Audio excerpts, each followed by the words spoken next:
Hello again, ladies and gentlemen. Welcome back. Today, we are moving on to the next panel discussion, the Sustainable Twin Goals of the Global European Hydrogen Facility.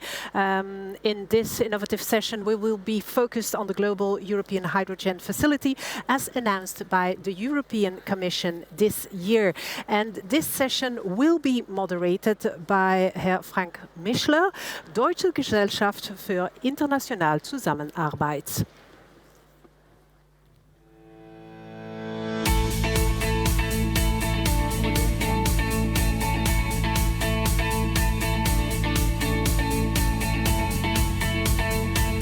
Good afternoon, everybody. We are waiting for the two speakers, Mr. Chibub, Enya. Okay, climate disaster and geopolitical turmoil, that's what we're having right now. The pressure is very, very high to invest in hydrogen and to start with the energy transition. The rapid expansion of renewable energy is, of course, at the center of it, but hydrogen plays an important role for all the sectors that we cannot electrify. Steel, cement, the chemical industry, aviation and maritime. As the moderator was saying, the EU made a grand announcements in May this year. 10 million tons of renewable hydrogen shall be produced in Europe by 2030 annually, plus another 10 million tons shall be imported from countries worldwide. We have 4 speakers today. 2 are with me on stage. A third, Mr. Tudor Constantinescu, will come in a very short while. He is on his way. And we have 1 person online who unfortunately couldn't make it due to all the strikes and the turmoil on the airports. I would like to start the discussion with our guest, Mr. Belhassen Chibub, the Director General of the Ministry of Energy, Industrial Mines of Tunisia. So when you listen to these grand goals, the targets of the EU, 10 million tons of renewable hydrogen to be imported, and from the communication, your country is among those priority countries where they look at. And Tunisia, if I may say so, brings everything with it. So you are endowed with solar and wind. You have a very stable government. You have a long-standing cooperation with the EU. You are very close to the EU. So what does it take for you to grab this huge opportunity? Thank you. As you said, we have a huge amount of investment here for the developing green hydrogen. European Commission announced the 10 gigawatt, but 10 gigawatt, we are speaking about 500 billion euros of investment. For Tunisia, we can put in place rules, implement in order to implement this project. But we need to talk with investor, we need to talk with lender, we need to talk with the different actors in order to make it viable. Because the main question for this is who will pay for this investment? We need some guarantees for lenders in order to finance this project. We need some comfort for investor in order to be here in Tunisia. We have a lot of work to make this project viable. And for Tunisia, we are open to discuss. We are open to realize projects in Tunisia with the green hydrogen. For our demand, we have green ammonia for our industry, phosphate industry, but it's a little demand, it's a little consumption regarding 10 million tons of hydrogen. So, as I said, we are open. We need to discuss with every actor in order to make it viable, feasible. It isn't a matter of making some strategy on paper, but we need that this strategy and this discussion make it viable. Okay, thank you so much. You need to make it viable, so I hear here that you are ready to take on this opportunity. Tudor Constantinescu, I'm very glad that you made it. I know it was very difficult. You were stuck in traffic and you had to run the last meters, but take a good deep breath. And so Tudor Constantinescu is the special advisor to the DG of DG ENA and a man of hydrogen from the first hour. So you were involved in the hydrogen strategy and in all forthcoming plans on hydrogen. I just asked Mr. Djiboub, the Director General from Tunisia, what he would require in terms of enabling factors to take on this opportunity that the European Union presents right now. So you came out with this big target, a very ambitious target of 10 plus 10 million tons of renewable hydrogen produced in the EU and imported from worldwide. Tunisia is one of those countries. What, from your perspective, is the role of the European Commission to make those 10 million tons imported happen? What are the enabling factors that you are offering? Yeah, thank you. First of all, of course, happy to be with you here today, even with a certain delay, I'm sorry. And very much welcome the initiative you have here on hydrogen. Happy to meet you all. And the Commission, of course, set only not the targets, but also is trying to set the policies and the measures in place which to enable these things to happen, and not only to enable, but even to support. And when I say this, is that we try to work on several fronts. We need to develop a system in a way from scratch, and it's clear that we need to put to have it functioning. If you want this hydrogen car, we have to put all the wheels at the same time to move. So we need to have the infrastructure in place, we need to have the demand in place, we need to have the supply in place, and we need to have the regulatory framework in place. So we try to work on all of this, and to achieve this, of course, we are advanced along the way. We started some years ago. First of all, I have to underline here the importance of partnerships we have made with industry and with the research community to make the technology, to bring it to a level where now start to be competitive. 10, 15 years ago we were having electrolyzers just of 10, 15 kilowatts. Now we speak about 100 megawatt projects across Europe, and not only in Europe. We look at neighboring countries to see how we can tap the potential and to help industrialization, modernization of economies on using hydrogen and the potential of renewables across the world. Now we are at a stage where these things start to materialize technologically wise, but also regulatory wise. Through the Fit for 55 package, we have created also one of the most advanced frameworks for hydrogen, both in terms of targets, but also in terms of demand creation. Now the 50% for industry, which now with Repower EU, which I guess you have mentioned already, it's 75% for industry and 5% for transport renewable hydrogen. At the same time, through the state aid regime, through the taxation regime, we try to create a framework favorable for hydrogen solutions and for renewables, first of all. And at the same time to create the infrastructure in terms of pipeline, in terms of access of hydrogen to the pipelines, of reconversion of pipelines, of offering a system in which domestic pipelines and pipelines for imported hydrogen have the same regime, a level playing field actually, and to develop also the infrastructure for ports, which will be another very important way to ensure that this happens, and we can have different options for energy carriers based on hydrogen, not only hydrogen but also ammonia or other synthetic fuels, which we see a possibility. And last but not least, we try to work with and to develop, and this is very much underlined in the Repower EU now, to develop these green hydrogen partnerships on one hand. On the other hand, to try to look at a more global form of cooperation in which to enable these things to happen and to have access for all member states to a transparency mechanism and support mechanism for renewable hydrogen and to access to renewable hydrogen from areas where it is produced and from where there is interest also to be exported to Europe.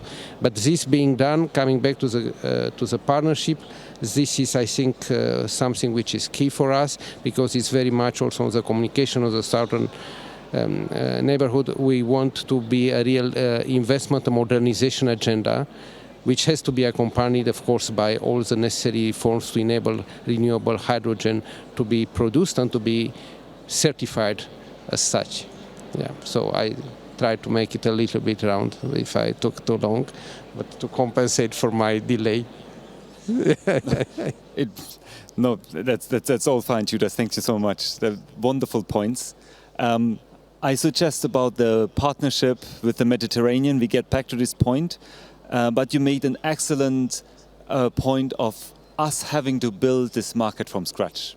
There is not much of a hydrogen trade and derivatives right now. We are at the beginnings, and we want to have a full-fledged market in only 8 years. So it's a monstrous task, very ambitious. And I'd like to introduce our third speaker, Kirsten Westphal, who's online with us. She's the Executive Director at the H2 Global Foundation. And I was thinking maybe you could respond to one of the issues that Mr. Chibub was mentioning. He was saying, well, I need clarity. I translate clarity with off-take contracts for 10 years, 20 years. I learned that H2 Global is one of those instruments that provides this clarity. And I would invite you to first introduce what this instrument is in a nutshell, and then give us a sense what this tool can achieve. Over to you, Kirsten. Yeah, thank you very much, Frank. And it's really a pity that I cannot be here in present. Well, H2 Global is an instrument of the German government that is really trying to implement the first logistical chains and the first imports from global markets into Europe.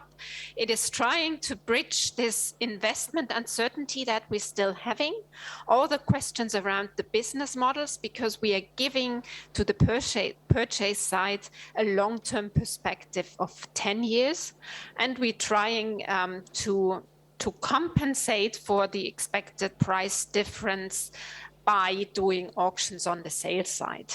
So that's kind of the approach, but the logics behind is really to move beyond the strategies, because I think the strategies and the targets are there, but we really have to move and implement. And we also have to move and try to look how the logistical chains and the business models can really work. I think that's extremely important. And that's also a target of this instrument, to create a kind of learning and experimental space in order to see how we really can address this chicken hen or chicken cock and egg problem that both previous speakers have mentioned, because that's really a huge challenge to kick off both supply and demand, and also to work on the logistical chains.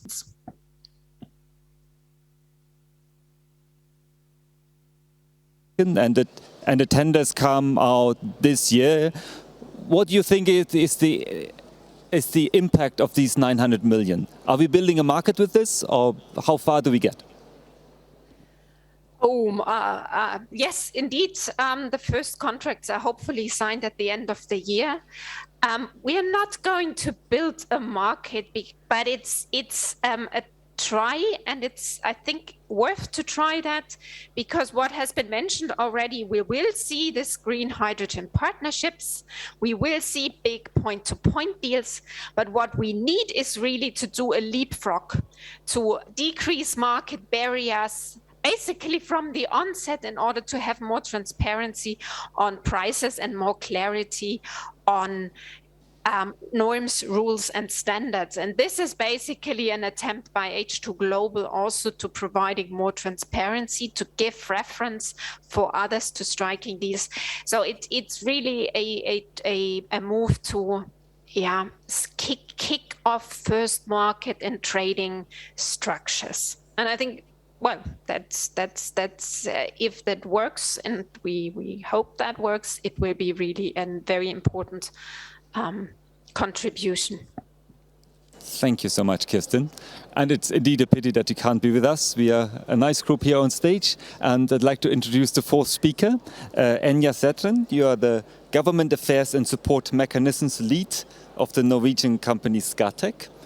And if I read the news correctly, you don't seem to wait for an instrument like H2 Global. You signed an MOU with Egypt, over $5 billion for the world's largest green ammonia plant, if that's correct. And you seem to be interested in many other projects in Africa on green ammonia and green hydrogen, including in Tunisia, I hear, through the grapevines. So what does it take for you to go to a country and to invest? What are the preconditions that have to be met? Thanks for that kind introduction. First of all, I mean, what we start with is obviously looking at the levelized cost of electricity, defining the backbone sort of the technical potential for doing this. And that's why we are largely focused in emerging markets in Tunisia, Egypt, Oman, Morocco, countries like that.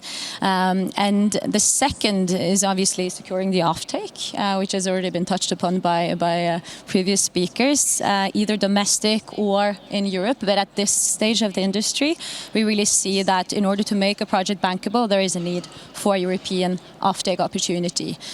So that means that, you know, the whole industry is now looking to the EU to land on these regulatory affairs that will define whether you actually have a business case, whether you have an export potential to Europe, a product you can export, and of course also establishing these market enablers like the H2 Global and doing something like that at the EU level. I think that would be super important to actually mature and catalyze those first flagship investments that we are doing now to help sort of build a market.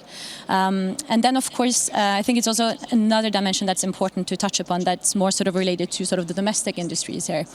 National government support in the host countries of green hydrogen production is really important. And I think that touches both upon kind of the ownership at the governmental level, having a hydrogen strategy. And you see a lot of these countries from Namibia to South Africa, Egypt, Tunisia, really going full on there. And the second part there is obviously to see to what extent is the country able to also facilitate a enabling business environment, you know, allowing for removal of wheeling costs or tax-free zones, allocation of land, which is super important. You need to have land that is not so expensive that it makes the business case unbankable. And I think the important dimension there is the fact that not all countries, not all developing economies are able to provide that, right?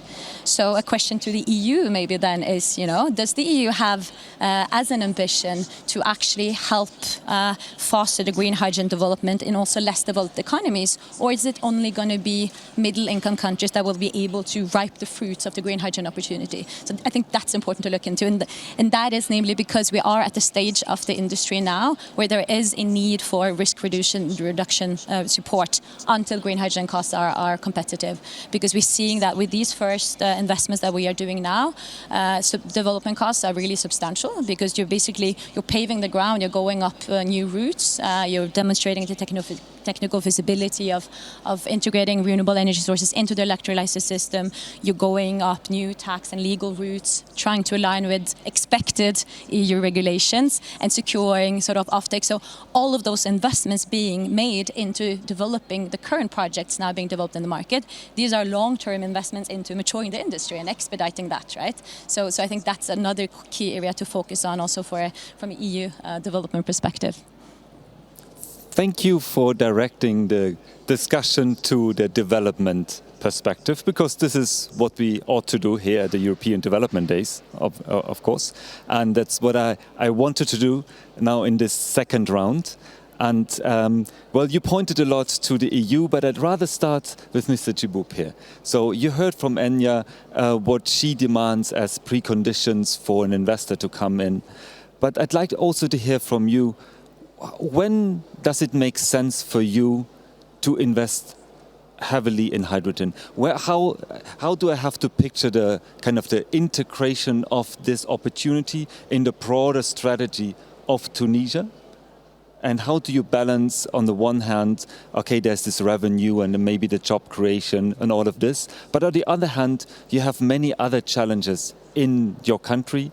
You have certain sustainability concerns that you have to adhere to. So how do you strike a balance, still give a good deal to Enya, but also ensure that your developmental goals are met? Thank you. So, when we speak about energy transition, we speak first of all about renewable energy. We have to reach our targets for renewable energy, and then we need, in the long term, we need to move on with hydrogen, green hydrogen. In Tunisia now, the demand or the consumption of the market, it's only what is viable economically is only green ammonia. But we need to develop, we need to have this partnership. But this partnership should be a win-win partnership. We have to do our job in order to make it, to have all the license, the permitting, authorization, what the administration job in order to make it feasible, but to enable implementation of this project. And the other side, we need to have some win-win partnership, and on this, on taxes, on duties, all this. And for that, we have to speak with this investor at the first time. Then, when we speak about security of supply, at the beginning we were speaking about climate change, and this is only the summit of the iceberg. Now the other part of the iceberg emerge with the security of supply. The Ukrainian crisis make the security of supply the first target of European countries and either the first target of Tunisia. We know that in 2030, 2040, we will not have natural gas. Our first fuel consumption in order to produce, to generate electricity. So what we have to do now is to, from now, to have the best solution in order to ensure our security of supply. And this is why we are trying to attract investment in Tunisia, either for cooperation, for export to Europe, in order to have some security of supply, because with this investment we can have a market, let's say, a market reaction in order to create some consumption here in Tunisia, in order to make this project viable. So this isn't a matter of having investment in Tunisia to export hydrogen to Europe. It's a matter of win-win partnership. How to make a win-win partnership for security of supply, for climate change. And I think this is the two main questions. And then how we can put in place mechanism, long-term mechanism, to make them also viable. This is, let's say, a huge challenge. We have also a challenge of optimization. We will transport hydrogen, or we will transport water, because we need water desalination for electrolyzer. We will transport electricity. We will have green corridor of high voltage. And in this framework, we have a project of interconnection between North Africa and South Europe, with ELMED project between Tunisia and Italy. These all solutions must be optimized in order to take step by step to make all these projects viable. Because when we are speaking about 10 million tons, it isn't one project.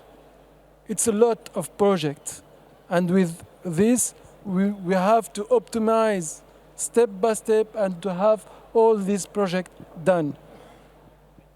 So yeah, we have those two items. On the one hand, we have to have the most efficient setup to ensure that the 10 million tons that the EU would like to import can be met. On the other hand, we also have to, from your perspective, look at the local benefits. So if I may say, we at the German Development Corporation, we support many countries in their energy portfolio, and hydrogen comes up more and more as a topic. And they often ask us, oh wait, when is the right time for us to come in? And we always say, okay, there has to be a clear point for you that it makes sense for you to come in. So where is your niche? How is this hydrogen embedded in the overall development of your country? So think about your country first, and not first as exporting insular solutions that are excluded from the rest of the country and the economy.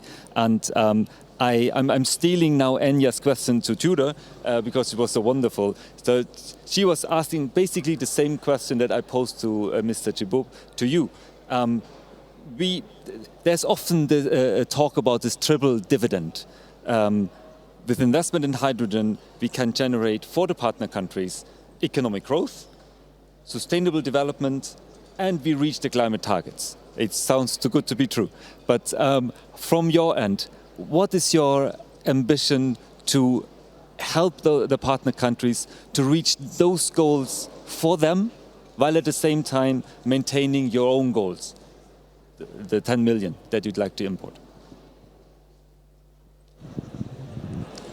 Yeah, thank you. Now, let me first of all refer back to the communication I was referring to, which was already from last year on renewed partnership with Southern Neighborhood, and where hydrogen is explicitly mentioned, and with this at least double dividend, and looking at the possibilities first of all for the countries in the region to develop. I think this is essential. But this is essential also for Europe. Not only the hydrogen strategy, and now with the doubling of production even in Europe, hydrogen, we see it very much in connection with renewables. So it helps, first of all, cost-effective integration of renewables in the system. And we see now, if we think with the targets proposed now in the REPowerEU, 45% renewable by 20 in primary energy consumption by 2030, this means about 70% of electricity coming from renewables. This here will need large-scale storage, will need systems to integrate efficiently. So we'll need hydrogen. Even in the energy system, we will definitely need hydrogen produced in the EU. And we see this benefit also for the other countries, in particular for those who have a lot of potential to produce hydrogen. Because actually, hydrogen on one side is a key enabler for integration of renewables. On the other hand, transforms renewables into a global commodity. And if you have a resource which is sun, and you can produce a commodity to sell it globally to Europe or elsewhere, of course, it's an interest to produce that commodity as you produce anything else, from electronics to food and to other things. So hydrogen in this way really taps the potential of renewables and become a competitive market for renewable. While, of course, making best use and thinking the energy system and the economy in a way in which, because at the end of the day, we know that by 2050, we cannot reach carbon neutrality without having renewables into the center stage of the energy system everywhere. Thinking of how to integrate these renewables into the energy system, being in decarbonizing fertilizer industry through green ammonia, being in other industries, but also looking at the potential to make use of this global commodity and to export it. And if this can be done with Europe, and that's why in the REPowerEU we have these corridors we have mentioned, and where we see potential partnerships to be developed. It doesn't mean that we are not going to import renewable hydrogen in the form of ammonia or other synthetic fuels, maybe from other parts of the world, being in South America or South Africa or Australia or somewhere else. But here, in particular, due to the proximity, due to also the fact that transporting hydrogen through pipelines is a very cost-effective way, we see big opportunities, and we would like to exploit this part of the agenda of investment which we have with North Africa and with Africa in general. Yeah, It's an enormous opportunity for growing together as continents in a very eye-to-eye and positive manner. We shouldn't forget our speaker, Kirsten, online. I don't see you on the screen anymore. There you are. Thank you so much. In your first intervention, you talked about this big task that's ahead of us and the little time that we have. But I also hear so many voices that warn us for rushing and forgetting about all the sustainability criteria. And they often point to the very bad example of the palm oil, where we were also very enthusiastic and then had a lot of sustainability criteria that were problematic. What's your point of view? How can we ensure that we don't forget economic, social, governance criteria while building this market so quickly? Well, look, let me first maybe start and taking up some points that Tudor and the minister made previously, because I think we sometimes only talk about hydrogen as it were an important pillar of the energy transition, and it definitely is. We need it. The previous speakers made the point, but to me, it's also really an issue of the industrial revolution that we have to see, because we have to decarbonize our system. And I'm emphasizing that because we are really ahead of us is a Herculean task. And this comes with risks, of course, with regard to the European competitiveness, with regard to industrial strength. And therefore, I think it's not just an issue about sustainability, but we also need a strategic approach and basically marry the two. And I think the global gateway strategy, the corridor approach that has been mentioned, is really a way to think through with which regions and with which partnerships we really want to have a strategic and long-term partnership. Because the partnerships will be very different from the energy partnerships that we've seen in the past.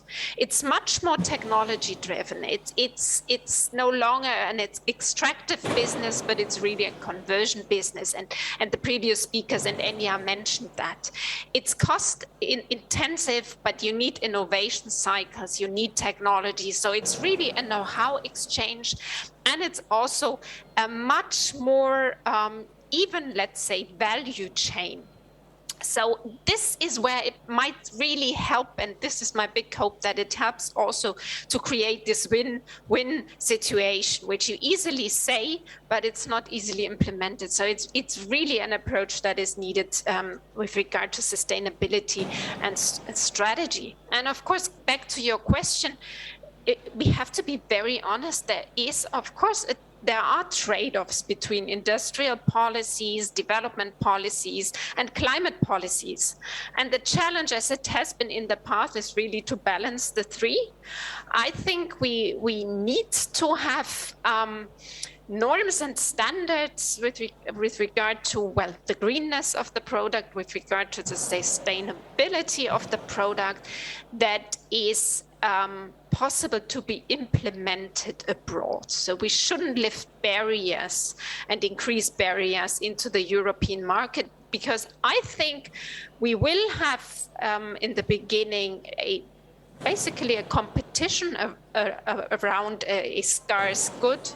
Green hydrogen, green derivatives will be a scarce good. And this is why I think we have to have a very prudent approach towards high standards and norms, but that can be replicated in other countries and can be met in other countries. I think that's extremely important to have in mind. And also, I think that's also a point with regard to the mentioned platform. If you think through that we are talking about scarce products, then it also helps to bundle supply in an early phase and to have really a standardized norms and criteria, and maybe not the EU talking with one voice, but looking through one window to the world and having the same criteria. Fantastic, Kirsten. Wonderful points. I'd like to pick up on the last point, the sustainability. We at the PDX Hub, it's here next to me, we thought a lot about sustainability, put all the dimensions and concerns out, but we are very mindful that we shouldn't make them too strict to strangulate the market trend up. So it's a fine line that we have to take. And I know, Enya, at SCATEC, sustainability is quite important. So if I go to your website, there's a lot about sustainability, and I take it that local benefit is very important to you. How do you strike this balance? Well, I think it's definitely true. ESG is an integral part of our whole business model. It's the backbone of everything we do from start to end of any project. So if we don't have those requirements in place and we don't do that right, we don't have a project. We would, for instance, never move on with a support, with a project without broad community support from surrounding communities. We would never move on with a project without having sort of doing in-depth environmental impact assessments, social impact assessment, DDs of all potential risks. So I think that's really the core.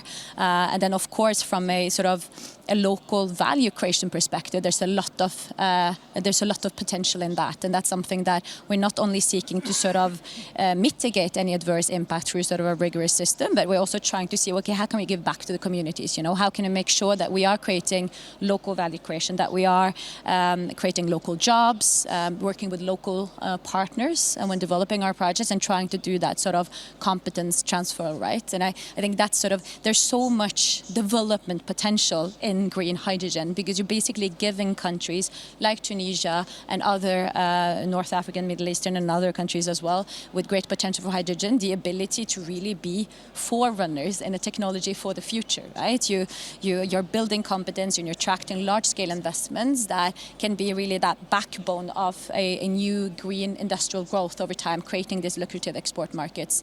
So that's the backbone of why we're doing this, and not just speaking about the substantial emission reductions you can have. But it's clear that there is a lot of, this is new territory, green hydrogen. There's a lot of specific environmental risk related to land usage, related to water, that we, of course, are very stringently mitigating and adversing and avoiding any sort of sensitive areas and stuff like that. That's key. Thank you so much. That's a wonderful debate to have, and we have to have it all together so that we all agree on those sustainability criteria, I believe. The time is up, but we haven't even touched upon the title of our topic today, and I would like to give Tudor a quick chance to comment on it. If we put the Global European Hydrogen Facility into the title of this session, and I know it was announced in March and then again in May at the Repower EU plan, but it wasn't detailed. I know it's still under internal debate, so you won't be able to disclose a lot. But maybe you could give us a sense about the intentions of the Commission with this facility, what it should do, and then maybe the other three speakers can give their opinion how it could be developed. No, thank you. I think what we said is in the Repower EU there were two main instruments: this global facility and green hydrogen facility, and also the green hydrogen partnerships. And we actually see the two actually in complementarity. And we start now with the partnership, with the green hydrogen partnership, but we are working also on developing this facility and to ensure transparency, to ensure also the possibilities for all member states to collaborate and to have access to projects and to cooperation, to investments, and to joint action in relation to renewable hydrogen across the world. And this is along these lines of thoughts that we want to develop it. Now, if it will be following the German model, if it will be based on it, if you'll try to make use of it, I cannot say this at this stage. It's everything is in its making. So, but it's definitely reflecting also on the experiences we have seen so far, and that's absolutely positive that the world started to move, and we like, of course, to take advantage of this and to see how we can move even better and faster together, and this is actually what we aim to. Okay, thank you so much. Kirsten, very quickly, Tudor mentioned the German model. I think this is H2 Global.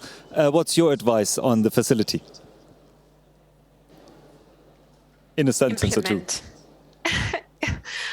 As I said previously, I think we need the learning and experimental spaces. We need instruments that have an impact over the whole logistical and value chain to address the chicken, cock and egg problem. And we have to get into really implementation and scaling of electrolyzers and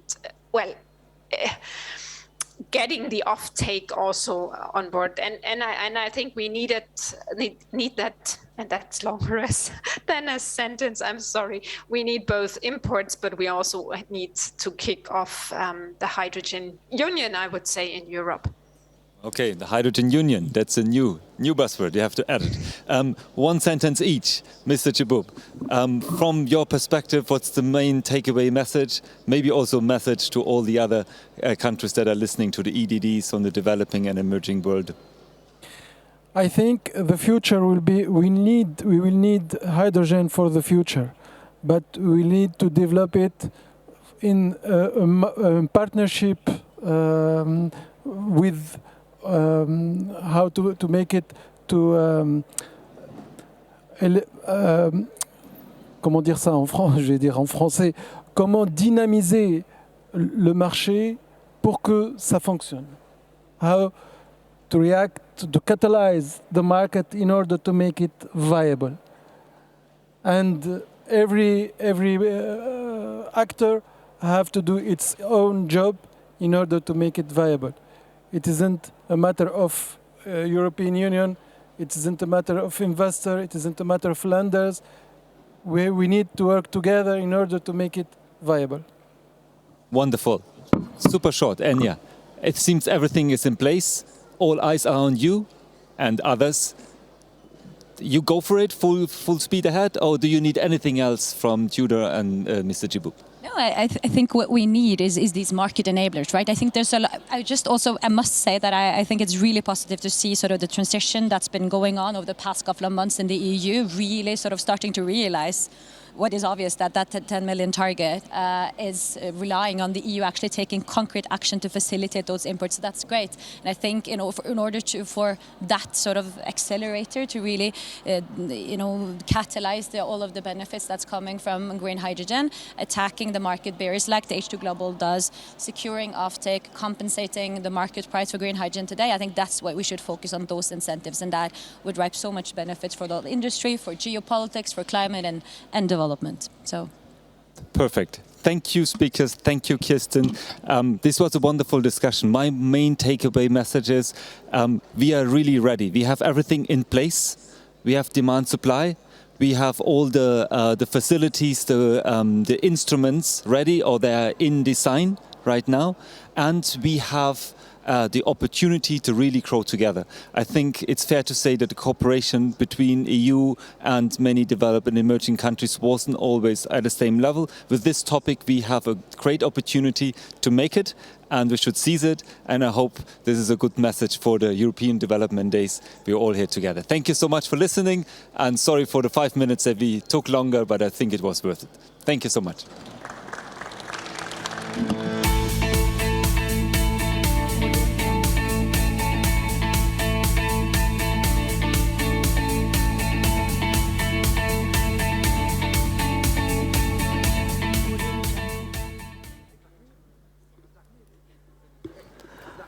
All right, ladies and gentlemen, we are having a very short break, 5 tops 10 minutes, and then we are moving on to the last panel of today that will be working towards an inclusive and just transition in circular economy, and we will start very shortly. Thank you.